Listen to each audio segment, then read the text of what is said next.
Alam mo kung bakit kailangan mong mag-invest sa sarili mo? Kasi may mga taong umaasa sa'yo para sa ito.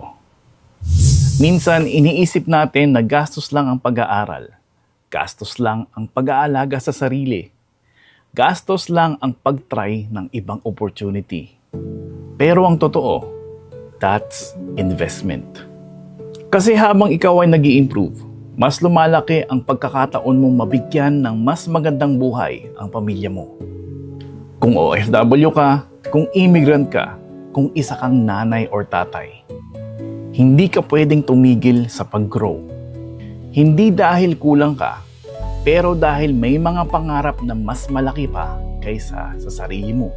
Kaya huwag kang matakot mag-invest sa skills, sa health, sa mindset mo. Dahil sa dulo ng lahat, ikaw ang pinakamagandang investment ng pamilya mo. At kapag ikaw ang umangat, mas marami kang madadala pataas kasama mo.